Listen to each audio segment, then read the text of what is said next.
Hi, I'm Barb. Hi, I'm Pat. Pat and I have a lot of interesting conversations.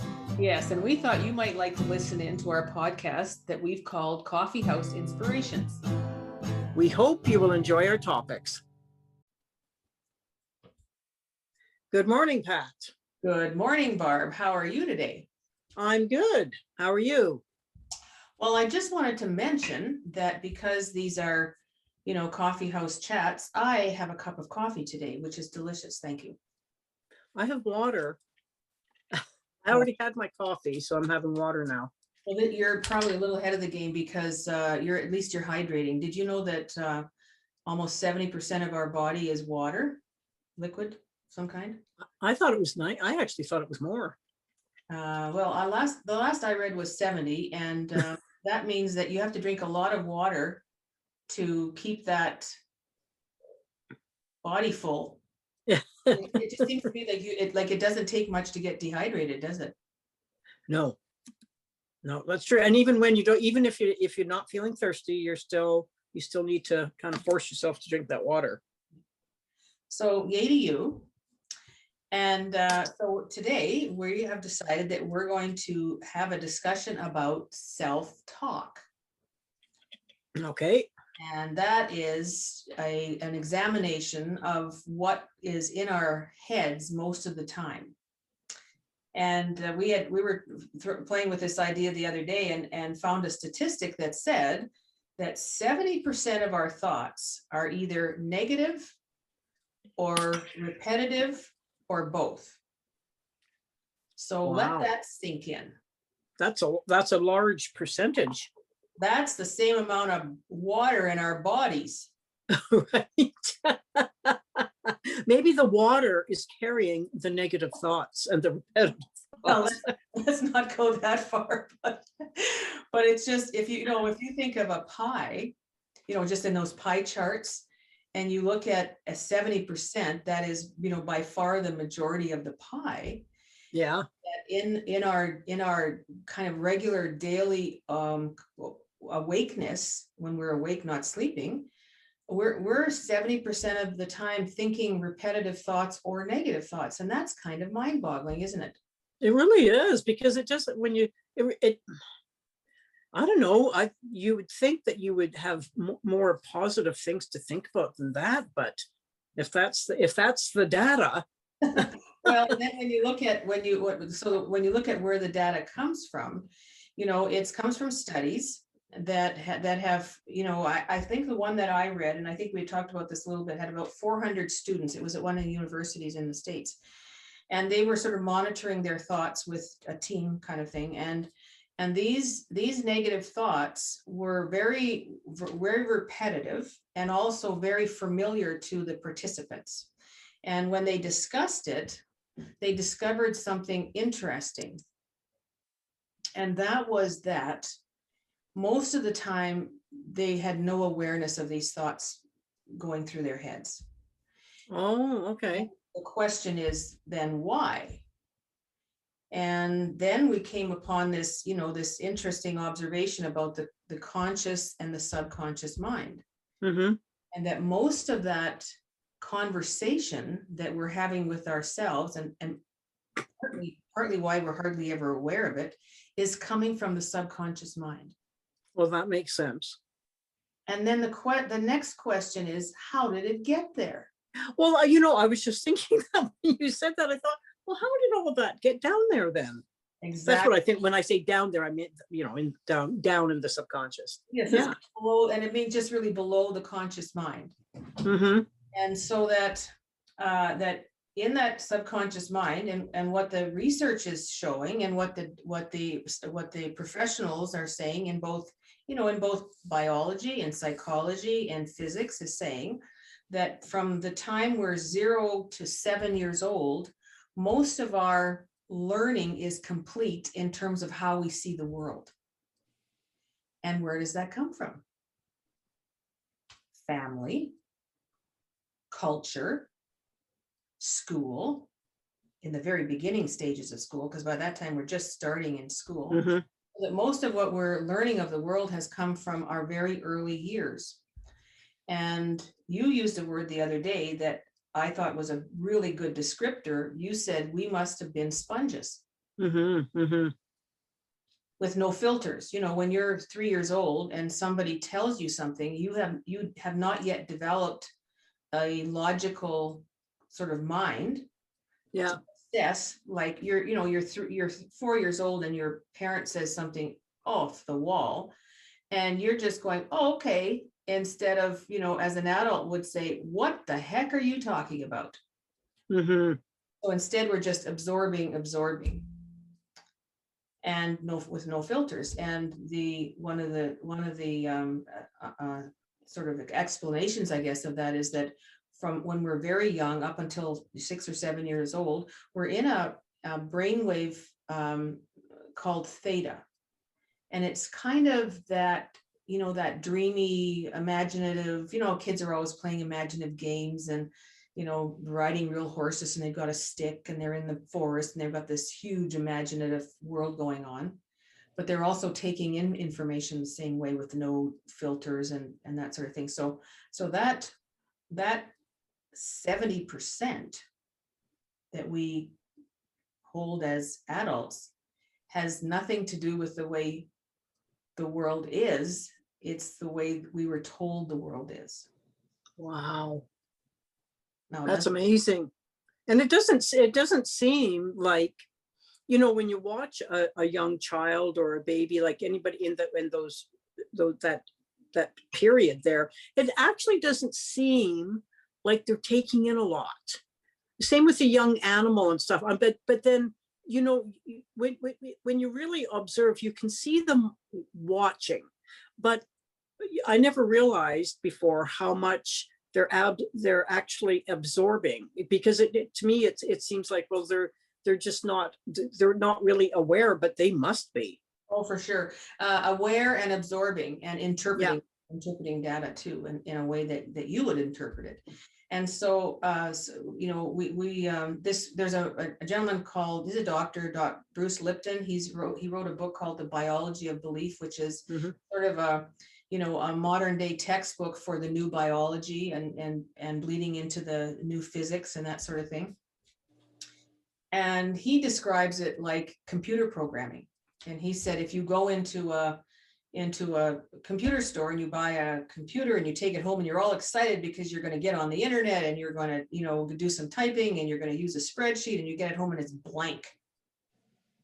And until there is an operating system in the computer, it is useless.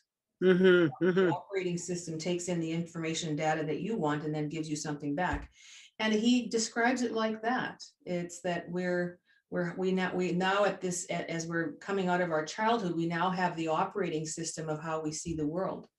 Right. And none of it was by sort of by choice. And then you question, is this a perception that we have of the world as we're going into it actually real, or is it just somebody's interpretation? Bam. So we're actually operating totally, well, mostly by our subconscious, and not even aware of what a lot of that is. Yeah, I think and some of it is good, of course, because the subconscious mind handles our breathing, our heart rate, our blood flow, all those things that happen automatically in the body, and thank goodness we don't have to worry about that. And also it will show up, for example, when we learn to drive a car. We learn to drive a car and we learn all the rules of the road. We learn enough about the vehicle. And then after a while, it just becomes automatic. How many times have you been driving somewhere and you go, oh, I'm here already? And you didn't see a thing, really. You might have been talking to somebody in the car with you, or having some of these 70% of useless thoughts. Yeah. Something like that. But that subconscious also serves us very well if the programming is in our favor. And of course, sometimes it's not. So, no, I was just going to say, so if it's not in our favor, say that programming has been, pretty negative, or, dysfunctional or whatever. So as you're older and you're operating from there, what is what, and a lot of people don't remember their younger years. So how can you tell what where you're operating from? Well, I think your life circumstances and situations tell you what you're operating from, because the parts of your life that are going well and you're enjoying them are the result of some positive programming. And the parts of our lives that seem, it's curious to us how we can't get something done, or we can't get to some sort of next level on something, or develop a different understanding, or whatever it is that's not a happy piece of your life, you will almost be 100% guaranteed that there's a program running that says this is something you can't do, this is something you shouldn't do. And when you're attempting to do that thing, you'll always be scuttled, because the subconscious will win, because That makes sense. that's where the expression of the life experience generally comes from. It sounds a little scary in a sense, doesn't it? Because then you feel, am I a victim of my subconscious? Mm-hmm. But the good news is no, that we're not. We are if we're not aware. Right. But once we become aware of these things that are kind of a struggle, or that consistently show up in our lives and we don't really want them there, then we've got a clue that there is something going on in the subconscious that says that is not possible. And then we start digging it out. There's a question that I've heard that people use to ask in situations like this, rather, is, what would I have to believe for this situation to be as it is? Oh, that's good. Yeah. What if people aren't aware that that's what's going on? Because I would suspect that there's a lot of people that are not aware that that's what's happening. For sure. I would say tune into our podcast.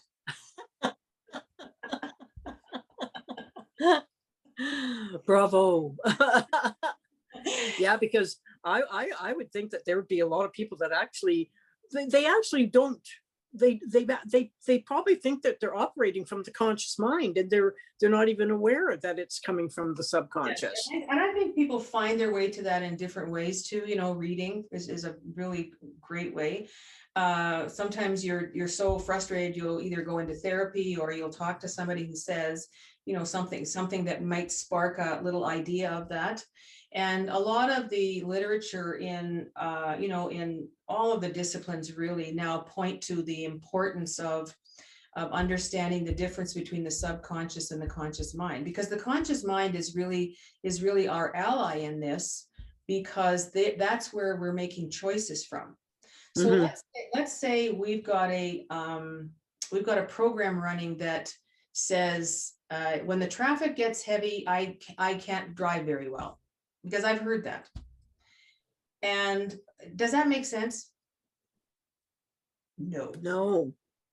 And if it doesn't make sense, and it creates some fear or some anxiety of some kind, it's time to look at what the programming is.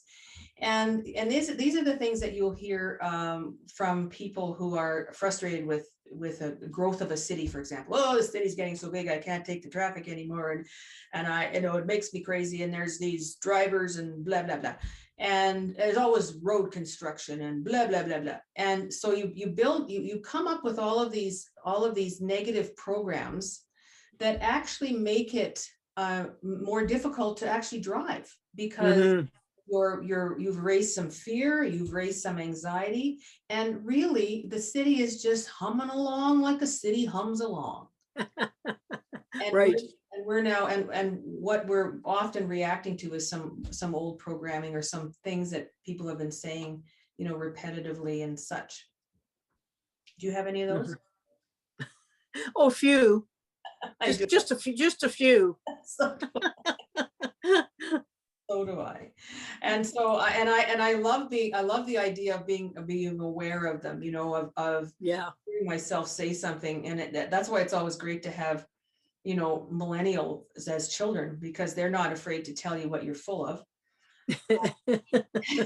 So it's a good, that's always a good reminder, but also to look at the things that are just frustrating, or that you've had as an issue in your life for the longest time, and to say, what the heck is that? Because I wouldn't choose that.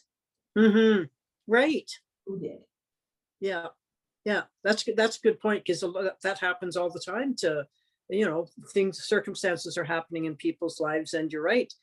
If given a choice, they wouldn't choose that particular circumstance. So being aware of, being able to change it and to choose differently. So awareness is really the main way. Numero uno. Yeah. It's that awareness that takes you on a journey to understanding what is this process all about. Because if we accept that everything that we believe, and that seems to prevent us doing for some of the things that we want to do, then we look at ourselves as victims. Yes. Yeah. And then we give up all our power to someone or something else, because we're now a victim of this, this thing, or this personality, trait that we think we have and we can never get rid of, and all this sort of thing. And the truth of it is that we are in control of that. Yeah. Yeah. And so you got number one, awareness. Number two, choice. And when you make a choice to have a look at this thing, you also then have some resources. Right. And which we've talked about on previous podcasts. For instance, affirmations, tapping, those are all things that can help make different choices. Yes.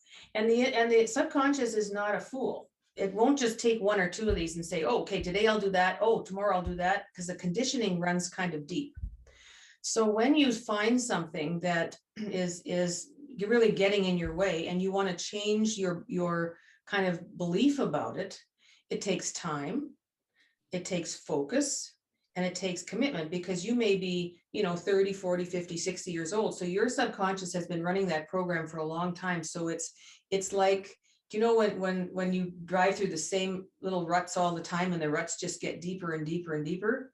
Yeah. Yeah. A few ruts that you have to kind of fill in and find a way out of, but it is possible. And it is possible because there are so many resources that are available to us now, once we understand that change is possible, that we're in control of the change, and that we do have some work to do.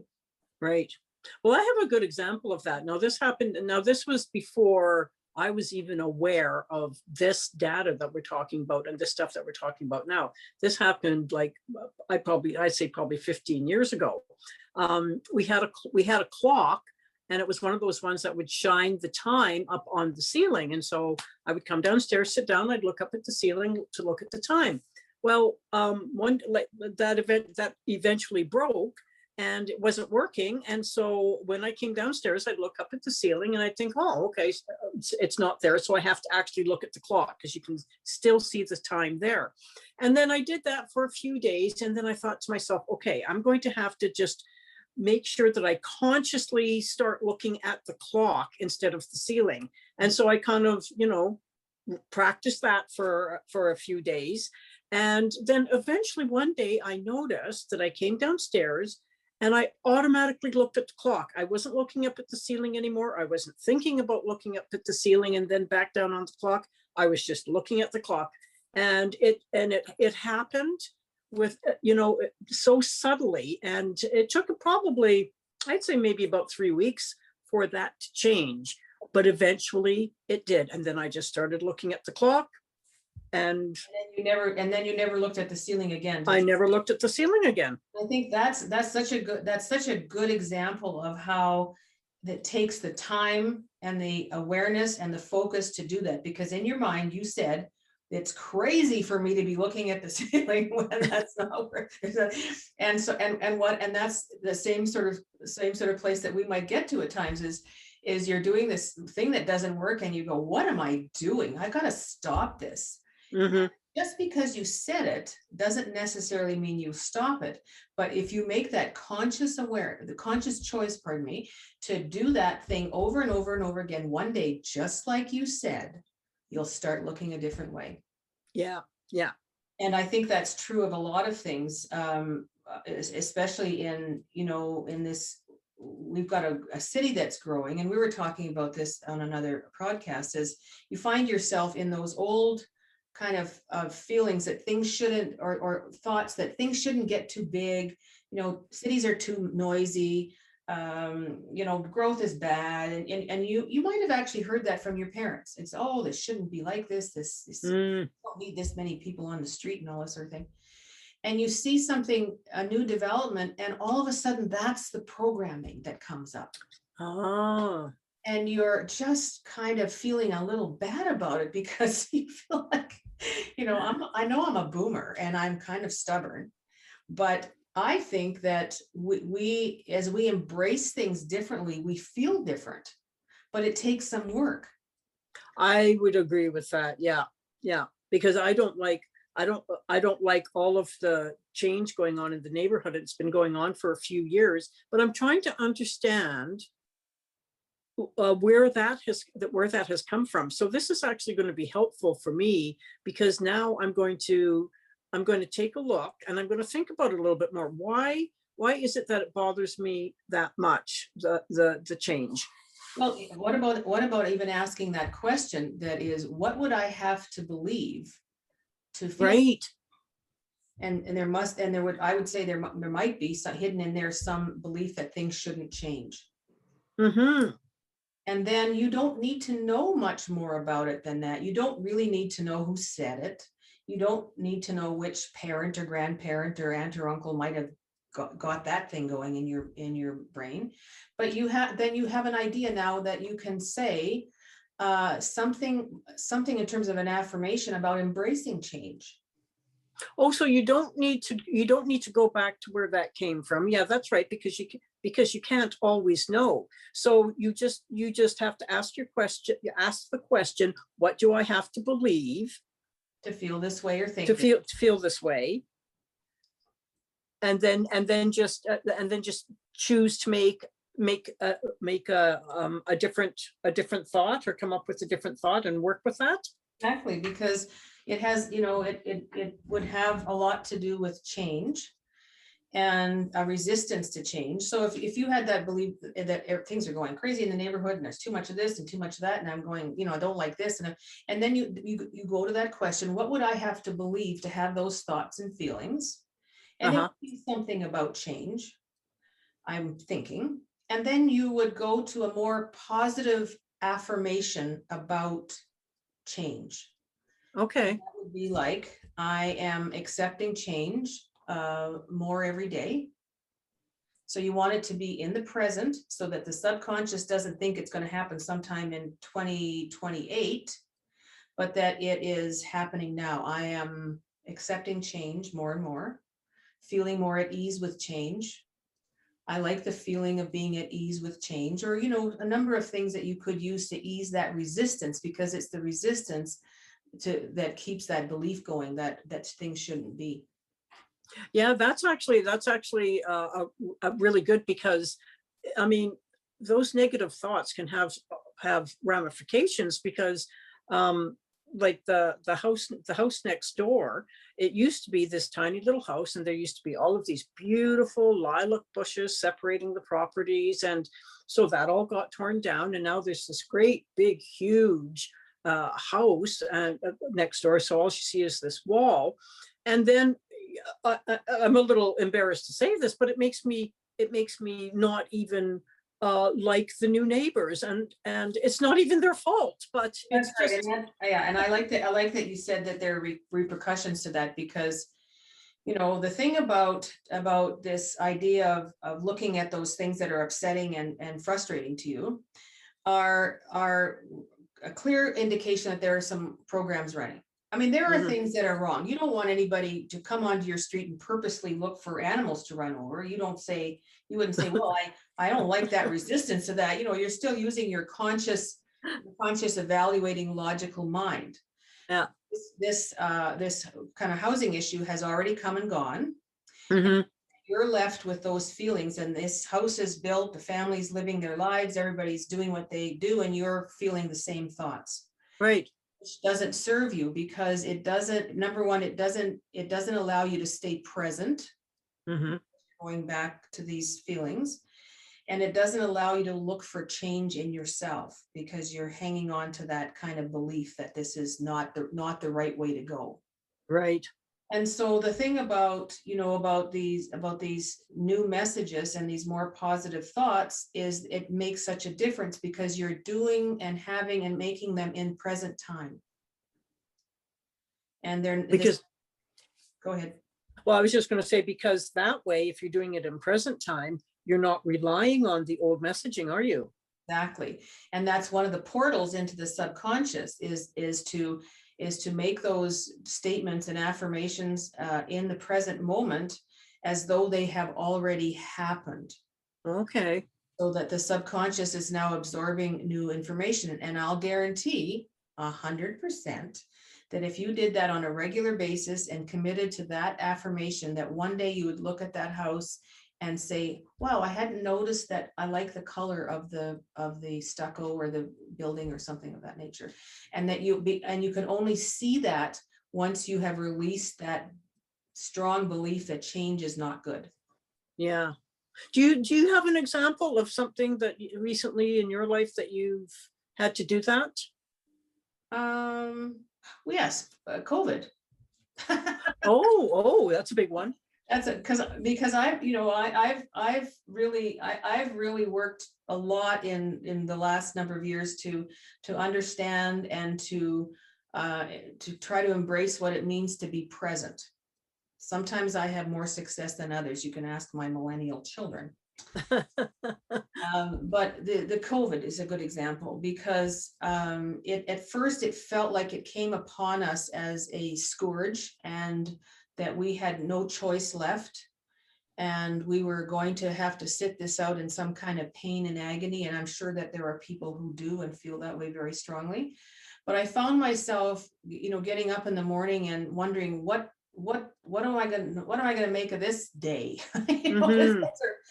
And I found myself feeling unhappy about those thoughts. And so I started to change the way I was thinking. And I would do it first thing in the morning, and first thing and last thing at night, probably, because those are the times when we're in that kind of right in between that sleep and waking period in the morning, and just at night, just before you're going to sleep. You are Okay. into theta brainwave territory there, much like we were when we were very young. And saying things to myself that tomorrow is another day to make some good choices about things that I can do. Oh, wow, that's great.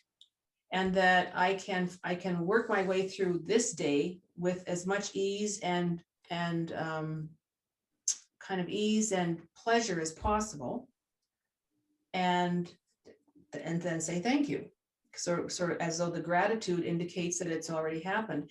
And I still have days where I think I'm feeling some frustration, but for the most part, I feel like this is what we've got to manage. Mm-hmm. And this is what I know about managing this, sort of difficulty, or this, struggle, or whatever you might want to call it. And to use those things to the best of my ability in a day, as present-minded as I can be. So that my old programs that it would be normally running about the things that I can't do, and imposed limitations, and those sort of things, are easing up and easing up and easing up. And soon we'll be on the other side of this. And my memories will be mixed, because some of this was very good. And I wouldn't go so far as to say, woohoo, I'd choose this forever. Not quite there yet. Yeah. I mean, don't you find that if you have to make adjustments, you have to first adjust your mind? Oh, for sure. And then you have to continue you have to continue on that train of thought for a period of time, for like you said, to sink in when you're in that zone. Because just once in a while, maybe today, maybe not for another month, stuff like that just doesn't work. It has to be consistent. doesn't it? Yes, it does. It does. It has to be consistent enough so that you start noticing the difference. Right, right. Because I think that part of that New Age movement kind of gave affirmations and belief systems and meditation and tapping and all those sorts of things, kind of gave it a bit of a bad name because it was sort of presented like an instant fix. And there is very little that is an instant fix. So I would say that this definitely fits in that category. Yeah. Well, I know one thing that works, and I know you're a big proponent of this, is gratitude journals, and doing that on a daily basis really helps keep you in the present and just reinforcing positive thoughts. And it gives a different feeling to, and feelings are very powerful in change. Because if you can feel the thing that you're really feel the thing that you're grateful for, I think the vibration of your kind of body changes, and like, and it also, and gratitude also assumes that it is done. Right. Yes, I agree with that. That's an important tool as well. So. But it sounds, you know what, it's doable. It can be enjoyable. We can turn some negatives into some positives, and that always makes you feel better. And then the better you feel, then, it's kind of like it gets you on this traction, this momentum. Yes. Yeah, I agree with you. And, even in medicine, I would say even medicine, because I know medicine is slow to change and such, but, that was where some of the big research was done in placebo and, and the placebo effect. And so you would have, 20 people who had a certain illness, 10 were given the actual medication, and 10 were given the placebo, which could be a sugar pill or something of that nature. And lo and behold, it was found that there was very little difference in what the people on the medication were experiencing as opposed to the people that were taking the not good, solid, real medicine, the pills. And what can you say about that? What could that possibly have caused that, but belief?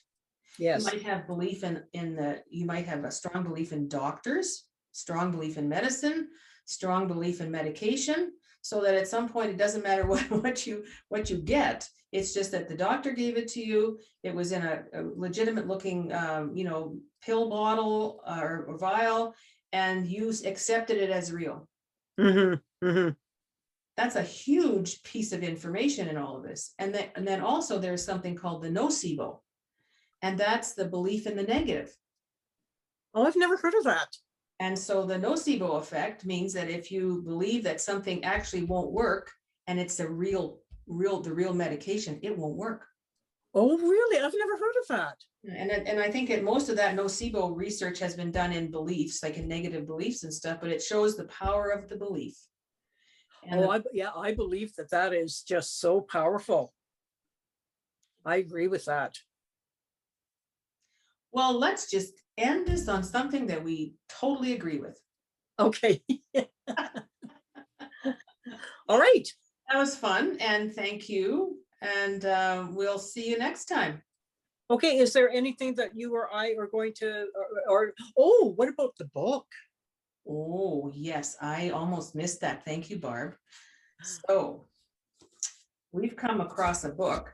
I'm just going to say a little quick thing about this. I had bought this particular book about a week and a half ago, 2 weeks ago, maybe. And on last Friday, I got a text from a friend of ours who said, "I've got this book. I just read it. I couldn't put it down. You've got to get it." And it's called The Midnight Library. And I looked over and I thought, that's that book, which I hadn't read yet. So she was so excited about the book that I picked it up and read it, and I loved it. And then I told you about it and you bought it. And it's called The Midnight Library, and it's by Matt Haig, Haig. I'll put it on the notes in the bottom of the podcast. And I'm not going to say much about it, but just read it. Oh, it just sounds so good. Like I'm just starting, but all you have to do is just read the back of the book, and that little blurb right there just grabs you, and just, it did for me anyways, and I thought, oh, this sounds good. I'll just give the subtitle, and that might be a little bit of a grabber. It's called One Library, Infinite Lives. There you go. All right, well, we'll see you next week. Okay, goodbye, Pat. Goodbye, Barb. Have a good day. You too.